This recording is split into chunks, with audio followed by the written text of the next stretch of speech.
বিসমিল্লাহির রহমানির রহিম। আজকের এই নির্বাচনী জনসভায় উপস্থিত সম্মানিত সভাপতি, উপস্থিত ধানের শীষের প্রার্থীগণ, নেতৃবৃন্দ, আমার সহকর্মীবৃন্দ এবং উপস্থিত খুলনা, সাতক্ষীরা এবং বাগেরহাট থেকে আগত আমার প্রিয় ভাই ও বোনেরা, আসসালামু আলাইকুম। ভালো আছেন আপনারা? আচ্ছা, আলহামদুলিল্লাহ। প্রিয় ভাই বোনেরা, আজকে আমরা এখানে সকলে একত্রিত হয়েছি নির্বাচন উপলক্ষে। আগামী 12 তারিখে যে দেশের সাধারণ নির্বাচন, সেই নির্বাচন উপলক্ষে আজকে বিএনপি বা ধানের শীষের একটি নির্বাচনী জনসভা। প্রিয় ভাই বোনেরা, আমরা বাংলাদেশ জাতীয়তাবাদী দল বিএনপি আমরা বিশ্বাস করি যে শুধু কথাল ফুলঝুরি নয়, বরং দেশকে আমাদেরকে সামনের দিকে নিতে হবে ভবিষ্যতে। আমরা বিগত 15-16 বছর বহু আন্দোলন করেছি, বহু সংগ্রাম করেছি এবং এর ভেতরে আমাদের বহু নেতাকর্মী গুম, খুন, হত্যার শিকার হয়েছে। বহু হাজার হাজার লক্ষ লক্ষ নেতাকর্মী, বিএনপি সহ বিভিন্ন রাজনৈতিক দলের নেতাকর্মীরা গায়েবী মামলার অত্যাচার, নির্যাতনের শিকার হয়েছে। তারপরেও বাংলাদেশের মানুষ 2024 সালের সেই জুলাই আগস্ট মাসে দল মত নির্বিশেষে সকলের রাজপথে নেমে এসে বাংলাদেশের স্বৈরাচারকে এই দেশ থেকে বিদায় করেছিল। প্রিয় ভাই বোনেরা, বিগত 16 বছর ধরে বাংলাদেশের মানুষ তার রাজনৈতিক অর্থাৎ ভোটের অধিকার প্রয়োগ করতে পারেনি। বাংলাদেশের মানুষ বিগত 16 বছর ধরে তার মতামতের ভিত্তিতে তার প্রতিনিধি নির্বাচন করতে পারেনি। শুধু সেটি জাতীয় নির্বাচনের ক্ষেত্রে নয়, এমনকি সেটি লোকাল নির্বাচনের ক্ষেত্রেও একই ঘটনা দেখা গিয়েছে। বাংলাদেশের মানুষ গত 16 বছর ধরে স্বৈরাচার সময় তাদের মনের অভিব্যক্তি প্রকাশ করতে পারেনি। কেউ যদি কথা বলার চেষ্টা করেছে, আমরা দেখেছি কিভাবে তাকে রাতের আধারে তুলে নেওয়া হয়েছে, গুম করা হয়েছে, খুন করা হয়েছিল। প্রিয় ভাই বোনেরা, আজ সময় এসেছে, আজ বাংলাদেশের মানুষ তার দাবি আদায়ের জন্য আজ অবস্থান গ্রহণ করেছে এবং 12 তারিখে ইনশাল্লাহ বাংলাদেশের মানুষকে যেই অধিকার থেকে গত 1 যুগেরও বেশি সময় ধরে বঞ্চিত করে রাখা হয়েছিল, সেই অধিকার প্রয়োগ করবে। প্রিয় ভাই বোনেরা, আমরা বিএনপি বাংলাদেশ জাতীয়তাবাদী দল আমরা বিশ্বাস করি যে একটি রাজনৈতিক দল হিসেবে, যেহেতু অতীতেও আমাদের রাষ্ট্র পরিচালনার অভিজ্ঞতা বা দায়িত্বে আমরা ছিলাম, একইভাবে ইনশাল্লাহ আগামী দিনে বাংলাদেশের মানুষের সমর্থনে আল্লাহ তাআলার রহমতে আমরা সরকার গঠন করলে ইনশাল্লাহ আমাদের প্রথম দায়িত্ব হচ্ছে দেশকে পুনর্গঠন করা। কিন্তু প্রিয় ভাই বোনেরা, দেশকে যদি পুনর্গঠন করতে হয় তাহলে দেশের দল মত নির্বিশেষে, শ্রেণী পেশা নির্বিশেষে সকল মানুষকে নিয়ে আমাদের দেশকে পুনর্গঠন করতে হবে। শুধু যে কোনো এক ধরনের মানুষকে নিয়ে দেশ কখনো পুনর্গঠন করা যায় না। হয়তো অন্য কাজ করা যায়, কিন্তু দেশ পুনর্গঠন করা যায় না। প্রিয় ভাই বোনেরা, এই দেশের জনসংখ্যা প্রায় 20 কোটি। এই 20 কোটির মধ্যে অন্তত 10 কোটি জনসংখ্যা হচ্ছে এই দেশের নারী সমাজ, অর্থাৎ জনসংখ্যার অর্ধেক হচ্ছে এই দেশের নারী সমাজ।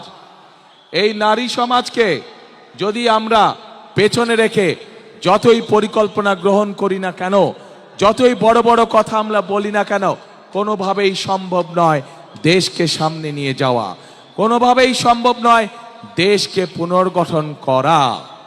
প্রিয় ভাই বোনেরা, সেজন্যই দেশনেত্রী খালেদা জিয়া যখন দেশ পরিচালনার দায়িত্বে ছিলেন, উনি মেয়েদের শিক্ষা ব্যবস্থা ক্লাস স্কুল থেকে শুরু করে ইন্টারমিডিয়েট পর্যন্ত বিনামূল্যে শিক্ষার ব্যবস্থা করেছিলেন, যাতে করে এই বিশাল জনশক্তি, যাতে করে এই বিশাল জনগোষ্ঠী অর্থাৎ নারী সমাজ শিক্ষার আলোয় আলোকিত হয় এবং তারা যাতে নিজেদের পায়ে দাঁড়াতে পারে।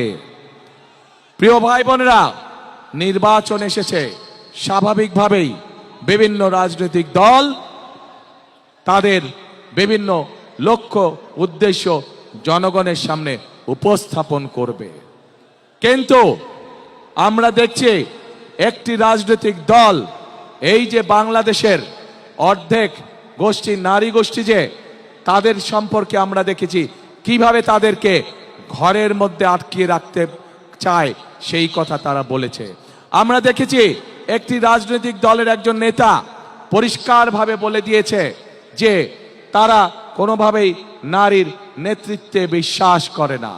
আমরা দেখেছি একটি রাজনৈতিক দলের নেতা পরিষ্কারভাবে দুদিন আগে বলেছে যে যে সকল মহিলা, যে সকল মা বোনেরা কর্মসংস্থানের উদ্দেশ্যে কর্মসংস্থানের জন্য যান, তাদেরকে, প্রিয় ভাই বোনেরা, আপনাদের সামনে আমার বলতে রীতিমতন লজ্জা হচ্ছে, এমন একটি শব্দ সে আমাদের সব মা বোনদের জন্য ব্যবহার করেছে যা এই দেশের জন্য একটি কলঙ্ক স্বরূপ। প্রিয় ভাই বোনেরা, এই বাংলাদেশে খেটে খাওয়া মানুষের পরিবারের অধিকাংশ নারী কোনো না কোনোভাবে সংসারের উপার্জনের জন্য কাজ করে থাকে।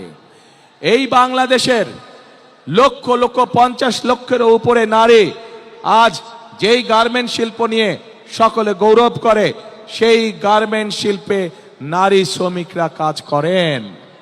প্রিয় ভাই বোনেরা, সেটি নিম্ন মধ্যবিত্ত হোক, মধ্যবিত্ত হোক, সকল পরিবারের কর্মজীবী পরিবারের প্রায় সকল নারী আজ সংসার পরিচালনার জন্য দ্রব্যমূল্যের যে ঊর্ধ্বগতি, সকল কিছুর যে দাম ঊর্ধ্বগতি, তার জন্য শুধু স্বামী একা কর্মসংস্থান হয় না, স্ত্রীকেও পাশাপাশি বিভিন্নভাবে কাজ করতে হয় এবং তারা এর মাধ্যমে তাদের সংসার জীবন নির্বাহ করে থাকে। কিন্তু আজ আমরা দেখেছি একটি রাজনৈতিক দলের নেতা পরিষ্কারভাবে নারীদেরকে কিভাবে অসম্মানিত করেছে, তাদেরকে খারাপ ভাষা দিয়ে অসম্মানিত করেছে। প্রিয় ভাই বোনেরা, আমাদের নবী করিম সাল্লাল্লাহু আলাইহি সাল্লাম, উনার যে স্ত্রী ছিলেন বিবি খাদিজাও ছিলেন একজন কর্মমুখী মহিলা, উনি ছিলেন একজন মহিলা ব্যবসায়ী। আজকে যেই দলটি, যাদের নেতা আজ বাংলাদেশের নারীদেরকে একটি খারাপ কিছুর সাথে তুলনা করেছে, তারা বলে তারা ইসলাম কায়েম করবে, কিন্তু নবী করিম সাল্লাল্লাহু আলাইহি ওয়াসাল্লামের স্ত্রী পর্যন্ত, উনিও পর্যন্ত একজন ব্যবসায়ী ছিলেন। তাহলে আজকে কোথায় গিয়ে দাঁড়ালো বাংলাদেশের নারী সমাজ, তথা তাবৎ পৃথিবীর নারী সমাজকে কিভাবে অপমান করা হলো? যে দলটি নির্বাচনের আগে দেশের অর্ধেক জনগোষ্ঠীকে ঘরের মধ্যে বন্দী করতে চায়, যে দলটি নির্বাচনের আগে দেশের অর্ধেক জনগোষ্ঠীকে অসম্মানজনকভাবে কথা বলে, তাহলে আপনাদের কাছে আমার প্রশ্ন, আজকে নির্বাচনে যদি তারা কোনোভাবে সুযোগ পায় নির্বাচন পরবর্তী সময়, তাহলে তাদের আচরণ কি হতে পারে? কাজেই প্রিয় ভাই বোনেরা, এরা শুধু নিজের স্বার্থের কথা বোঝে, এরা ধর্মকে ব্যবহার করে নিজেদের স্বার্থ রক্ষা করার জন্য। যেখানে প্রয়োজন সেখানে তারা তাদের মতন করে ধর্মকে ব্যবহার করে। আমরা গতকাল দেখেছি, যখন এই কথা বলার পরে তীব্র সমালোচনা শুরু হলো নারী সমাজ থেকে, যখন এই কথা বলার পরে তীব্র সমালোচনা শুরু হলো সমাজের প্রত্যেকটি মানুষের কাছ থেকে, তখন তারা বলছে তাদের এই আইডি নাকি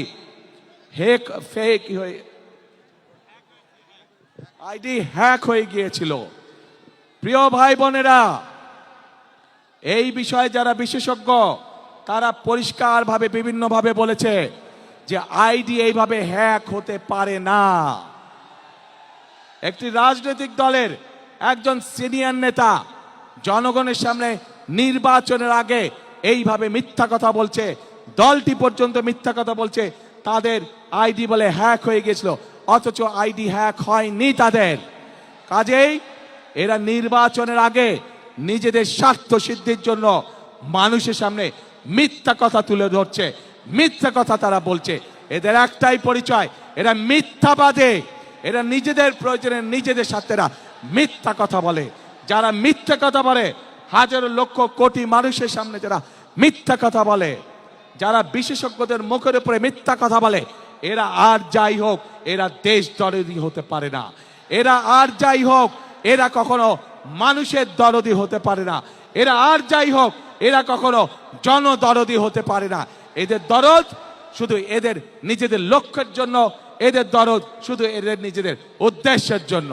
এবং সেই জন্যই প্রিয় ভাই বোনেরা, আমরা যেহেতু বিশ্বাস করি এই বিপুল অর্ধেক জনগোষ্ঠীকে পিছনে রেখে কোনোভাবেই দেশের উন্নয়ন করা সম্ভব নয়, সেজন্যই আমরা বলেছি ইনশাল্লাহ আপনাদের দয়া আল্লাহর রহমতে বিএনপি সরকার গঠন করলে বাংলাদেশের প্রত্যেকটি গৃহিণীর কাছে, প্রত্যেকটি মায়ের কাছে আমরা ফ্যামিলি কার্ড পৌঁছে দিব।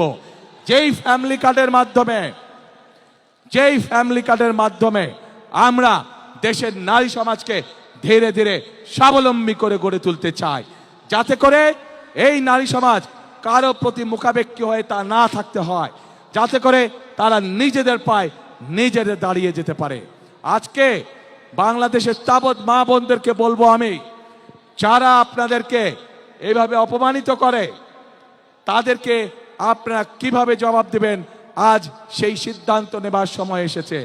প্রিয় ভাই বোনেরা, শুধু তাই নয়, চিন্তা করে দেখুন তাদের দলেও কিন্তু নারী কর্মী আছে। আজ তাদের দলের নারী কর্মীতে আমাদের প্রশ্ন, আপনারাও তো ঘর থেকে বের হয়ে দলের কাজে যাচ্ছেন। ঘর থেকে বের হয়ে যে নারী কাজে যায় তাকে আপনাদের নেতা কিসের সাথে তুলনা করেছে চিন্তা করে দেখুন। তাহলে আমাদের প্রশ্ন, ওই দলের যারা নারী সদস্য আছে তাহলে তাদের প্রকৃতি পরিচয় কি? তাদের নেতার বক্তব্য অনুযায়ী তাহলে তাদের প্রকৃতি পরিচয় কে?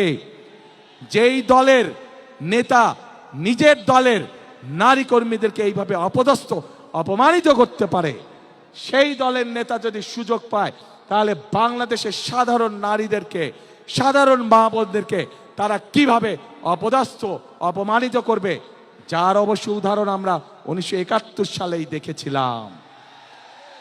এই দেশের লক্ষ লক্ষ মা বোনদেরকে অসম্মানিত করেছিল এই দলটির পূর্বসূরি নেতৃবৃন্দ।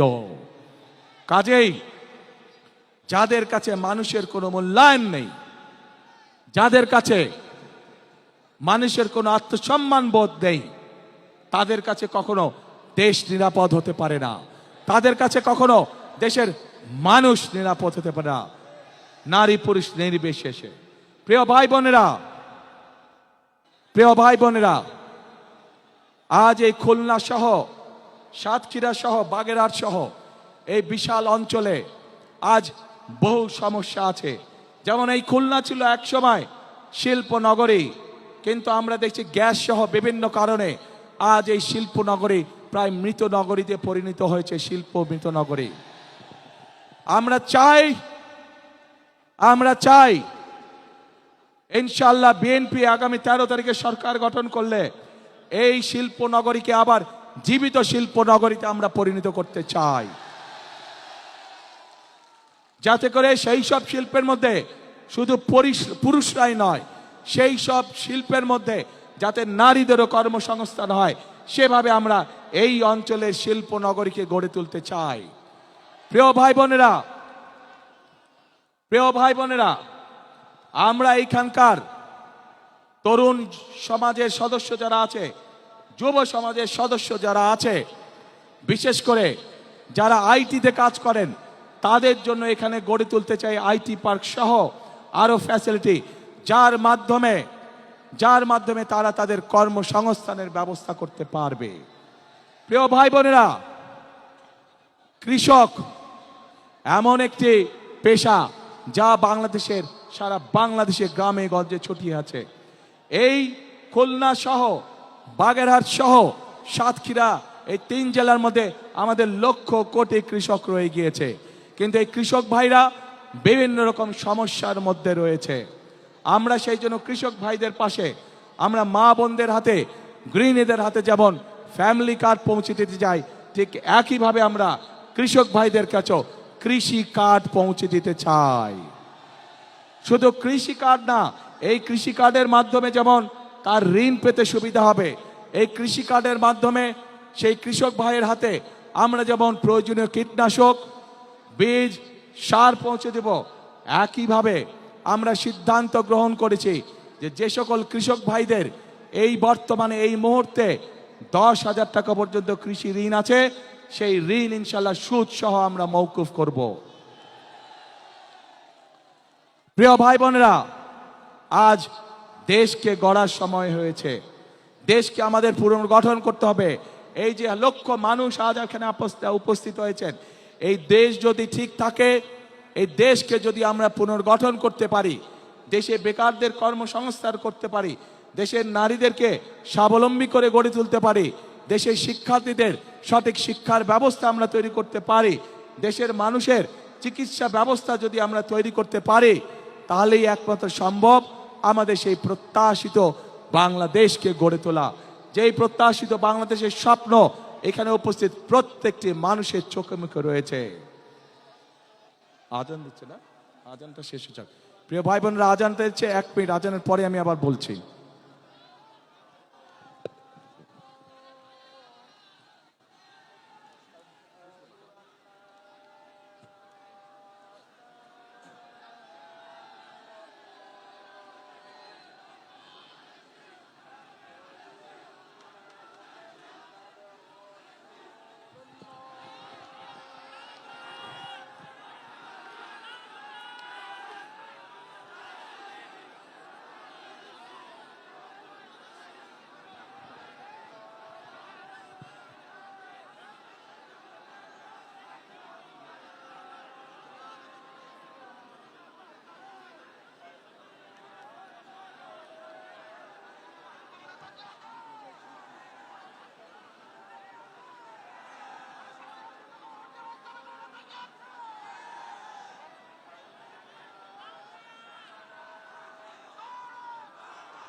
প্রিয় ভাই বোনেরা, এই বাংলাদেশকে যুদ্ধ করে স্বাধীন করেছিল 1971 সালের মুক্তিযোদ্ধারা। স্বাধীনতাকে রক্ষা করা হয়েছিল, স্বাধীনতাকে অর্জন করা হয়েছিল। ঠিক একইভাবে 2024 সালের 5ই আগস্ট ছাত্র জনতার অভ্যুত্থানের মাধ্যমে সেই স্বাধীনতাকে আবার রক্ষা করা হয়েছে। প্রিয় ভাই বোনেরা, 1971 সালের যুদ্ধ পরবর্তীতে বিভিন্ন সময় গণতন্ত্র সংগ্রামের যুদ্ধে, একইভাবে 2024 সালের গণ অভ্যুত্থানের সময় আমরা কি কেউ কারো ধর্ম বর্ণ দেখেছিলাম? আমরা কোনো ধর্ম বর্ণ দেখিনি। কে মুসলমান, কে হিন্দু, কে বৌদ্ধ, কে খ্রিস্টান, আমরা এটি দেখিনি। আমরা শুধু দেখেছিলাম গণতন্ত্রের পক্ষে, মানুষের অধিকারের পক্ষে কারা লড়াই করার জন্য রাজপথে নেমে এসেছে। প্রিয় ভাই বোনেরা, এই দেশে শত হাজার বছর ধরে প্রত্যেকটি ধর্মের মানুষ শান্তিতে বসবাস করেছে। আমরা চাই, বিএনপির লক্ষ্য এবং বিএনপির উদ্দেশ্য হচ্ছে আমরা সকল ধর্মের মানুষকে সাথে নিয়ে শান্তিতে বসবাস করতে চাই। আমরা সকল ধর্মের মানুষকে সাথে নিয়ে আমাদের কাঙ্ক্ষিত বাংলাদেশ গড়ে তুলতে চাই, যে বাংলাদেশে প্রত্যেকটি মানুষের বিবেচনা হবে, প্রত্যেকটি মানুষকে বিবেচনা করা হবে তার যোগ্যতার ভিত্তিতে, তার মেধার ভিত্তিতে তাকে বিবেচনা করা হবে। প্রিয় ভাই বোনেরা, সেজন্যই একটি বৈষম্যহীন একটি বাংলাদেশ গড়ে তুলতে চায়। কিন্তু এই বাংলাদেশকে যদি গড়ে তুলতে হয়, তাহলে অবশ্যই আমাদের সকলকে পরিশ্রম করতে হবে, আমাদের সকলকে ঐক্যবদ্ধ থাকতে হবে। প্রিয় ভাই বোনেরা, বহু আত্মত্যাগের বিনিময় আজকে যে আমাদের রাজনৈতিক অধিকার, যেই অধিকারের জন্য বিগত 1 যুগেরও বেশি সময় ধরে বহু মানুষ গুম খুনের শিকার হয়েছে, বহু মানুষ অত্যাচার নির্যাতনের শিকার হয়েছে, সেই অধিকার বাস্তবায়িত হতে যাচ্ছে আগামী ইনশাল্লাহ 12 তারিখ। কিন্তু আমরা খেয়াল করছি, একটি মহল বলার চেষ্টা করছে এবার ভোট গণনাতে বলে অনেক সময় লাগবে। শুনেছেন এই কথা আপনারা? প্রিয় ভাই বোনেরা, ষড়যন্ত্র কিন্তু আবার শুরু করেছে।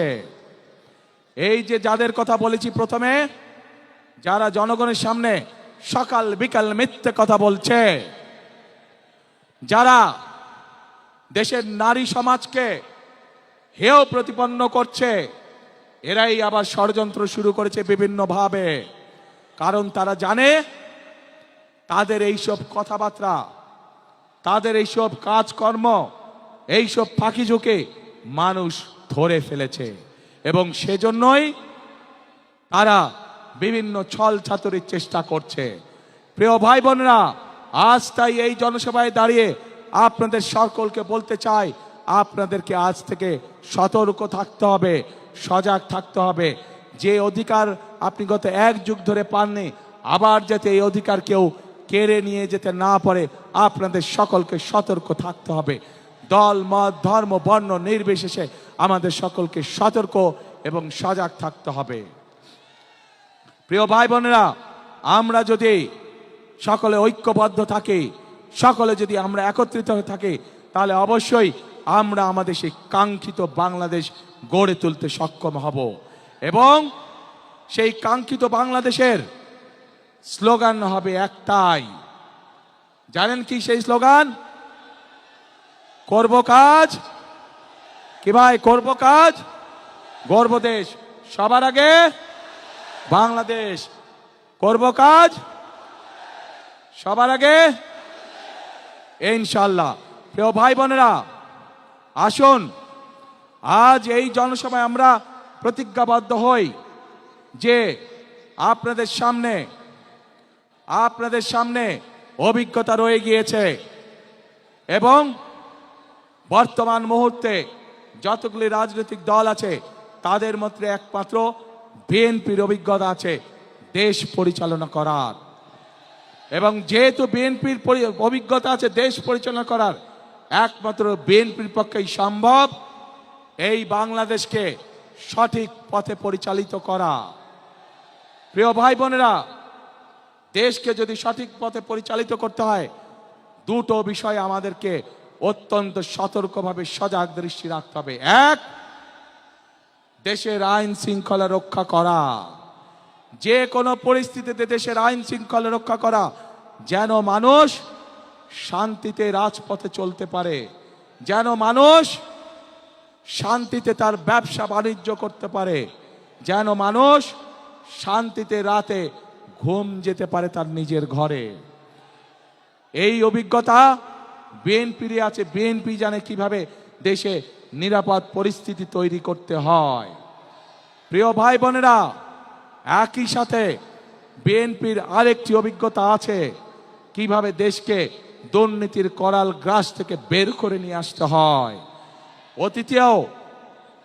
অতীতেও আমরা দেখেছি যে স্বৈরাচার পালিয়ে গেছে, তারা যখন অতীতে ক্ষমতায় ছিল, তারা যখন দেশকে দুর্নীতিতে লাভ করে দিয়েছিল, পরবর্তীতে যখন দেশনেত্রী খালেদা জিয়া দেশ পরিচালনার দায়িত্ব গ্রহণ করেন, আমরা দেখেছি কিভাবে ধীরে ধীরে বাংলাদেশকে বিএনপি সরকার দুর্নীতির রাহু করাল গ্রাস থেকে বের করে নিয়ে এসেছিল। প্রিয় ভাই বোনেরা, সেজন্যই এই মুহূর্তে দেশকে পুনর্গঠনের জন্য যদি কোনো দল থেকে থাকে, সেটি হচ্ছে একটি দল, বাংলাদেশ জাতীয়তাবাদী দল। সেই দল হচ্ছে, সেই প্রতীক হচ্ছে একটি প্রতীক। কি সেই প্রতীক? ধানের শীষ। কাজে আসুন, এই ধানের শীষের, এই বিএনপির প্রতিষ্ঠাতা শহীদ রাষ্ট্রপতি জিয়াউর রহমান মুক্তিযুদ্ধের ডাক দিয়েছিলেন। এই রাষ্ট্রপতি জিয়াউর রহমান, শহীদ রাষ্ট্রপতি জিয়াউর রহমান এই দেশে বহুদলীয় গণতন্ত্রের চালু করেছিলেন। এই বিএনপির নেত্রী দেশনেত্রী খালেদা জিয়া এই দেশে সংসদীয় গণতন্ত্র চালু করেছিলেন। কাজেই সব কাজ থেকে প্রমাণিত হয় বিএনপি কাজ করে শুধুমাত্র জনগণের জন্য। বিএনপি কাজ করে শুধুমাত্র দেশকে পুনর্গঠনের জন্য। কাজে আসুন আসুন আগামী 12 তারিখে আমরা ধানের শীষকে জয়যুক্ত করে দেশ পুনর্গঠনের কাজে আবার হাত দেই। আপনারা ক্যান্ডিডেটরা দাঁড়ান তো, শুধু ক্যান্ডিডেটরা দাঁড়ান। প্রিয় ভাই বোনেরা, এই যে আমার দুই পাশে যেই মানুষগুলোকে ধানের শীষ হাতে দিয়েছে, এদেরকে আপনারা কম বেশি চিনেন। এই মানুষগুলোকে 12 তারিখ পর্যন্ত দেখে রাখার দায়িত্ব আপনাদের। ইনশাল্লাহ 13 তারিখে ধানের শীষের সরকার গঠিত হলে 13 তারিখ থেকে এই মানুষগুলো আপনার এলাকার উন্নয়ন, আপনার সমস্যা সুবিধা অসুবিধা সবকিছু দায় দায়িত্ব তাদের। আপনাদের হাতে তাহলে আমি এই মানুষগুলোকে ছেড়ে দিয়ে দিলাম ইনশাল্লাহ। আসুন আমাদের তাহলে বসেন, আমাদের তাহলে আজকে প্রতিজ্ঞা হোক, আমরা যে কোনো মূল্যে ধানের শীষকে বিজয় করব এবং ধানের শীষকে বিজয় করার মাধ্যমে আমরা দেশ পুনর্গঠনের কাজে হাত দিব। আছেন নাকি আমার সাথে? দেশ গঠনে কারা আছেন আমার সাথে? কারা আছেন আমার সাথে দেশ গঠনে? আলহামদুলিল্লাহ, আলহামদুলিল্লাহ। প্রিয় ভাই বোনেরা, আজ তাহলে এখানেই থাকলো। ইনশাল্লাহ নির্বাচনের পরে আবার আপনাদের সাথে মোলাকাত হবে। যেদিন আমরা এই এলাকায় ফ্যামিলি কার্ড দেওয়া শুরু করব, কৃষক কার্ড দেওয়া শুরু করব, যেদিন আমরা এই শিল্পনগরীকে মৃত শিল্পনগরী থেকে জীবিত শিল্পনগরী কাজ শুরু করব, ইনশাল্লাহ সেদিন আবারও এই মাঠে ইনশাল্লাহ আপনাদের সাথে দেখা হবে। আসুন, কাজ একটাই, কথা একটাই, করব কাজ, গর্ব দেশ, সবার আগে বাংলাদেশ। আল্লাহ হাফেজ। বাংলাদেশ জিন্দাবাদ, বাংলাদেশ জাতীয়তাবাদী দল জিন্দাবাদ। আসসালামু আলাইকুম।